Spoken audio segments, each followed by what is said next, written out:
July August জুড়ে ছাত্র জনতার উপর গণহত্যা চালিয়ে স্বৈরাচার শেখ হাসিনা পালালে তার সরকারের এমপি মন্ত্রীর অনেকেই পালান দেশ ছেড়ে, যাদের মধ্যে একজন চট্টগ্রাম 10 আসনের সাবেক সংসদ সদস্য মহিউদ্দিন বাচ্চু। তবে 5 আগস্টের পর থেকে তার হদিস মিলছিল না। অবশেষে তার খোঁজ মিলেছে, প্রমাণ এসেছে দেশ টিভির হাতে। কলকাতার ফুটপাতে ফল কিনতে দেখা যাচ্ছে এক ব্যক্তিকে। ভালোভাবে দেখার পর বোঝা গেল তিনি পতিত স্বৈরাচারের সংসদ সদস্য পলাতক মহিউদ্দিন বাচ্চু।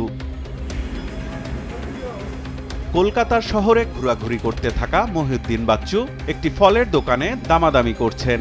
ছাত্র জনতা হত্যার দায়ে চট্টগ্রামে মহিউদ্দিন বাচ্চুর বিরুদ্ধে হত্যা মামলাও হয়েছে, কিন্তু আগেভাগেই সীমান্ত দিয়ে পালিয়ে আত্মগোপনে চলে যান বাচ্চু।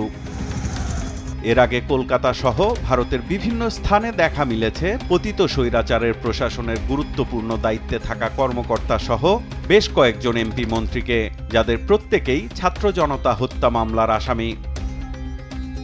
গণহত্যার অভিযোগে অভিযুক্ত প্রশাসনের বিভিন্ন স্তরে গুরুত্বপূর্ণ দায়িত্বে থাকা কর্মকর্তা সহ পলাতক জনপ্রতিনিধিদের নানা উপায়ে সীমান্ত পেরিয়ে ভারতে আশ্রয় নেওয়া নিয়ে প্রশ্ন উঠেছে রাজনৈতিক মহলেও। সীমান্তে সাধারণত গরু ব্যবসায়ীদেরকে কিভাবে গুলি করে হত্যা করা হয়, সাধারণ কৃষককে কিভাবে গুলি করে হত্যা করা হয়। আমরা দেখেছি ফেলানিকে কিভাবে হত্যা করার পরে সেই তার কাটার মধ্যে তাকে ঝুলে থাকতে হয়। বর্তমান সরকার কেন আজকে ভারতকে প্রশ্ন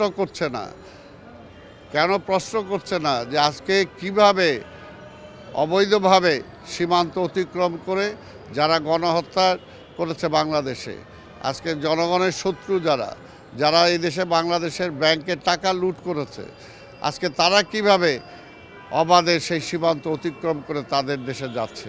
আজকে প্রতিবেশী রাষ্ট্রকেও জানতে চাওয়া উচিত যে তারা অবৈধভাবে কিভাবে দেশে গেল, আর যদি বৈধভাবে যেয়ে থাকে তাহলে আমাদের যারা বর্ডারে যারা ইমিগ্রেশনের দায়িত্বে আছে তাদেরকে শোকজ করা উচিত, জানতে চাওয়া উচিত।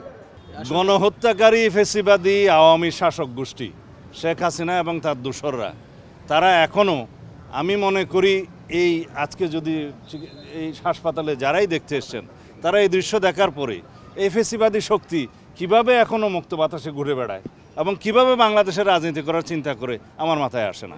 পরিবর্তিত পরিস্থিতিতে ঠিক কত সংখ্যক ব্যক্তি দেশ ছেড়ে পালিয়ে ভারতে অবস্থান নিয়েছেন তার সুস্পষ্ট পরিসংখ্যান নেই সরকারের কাছেও।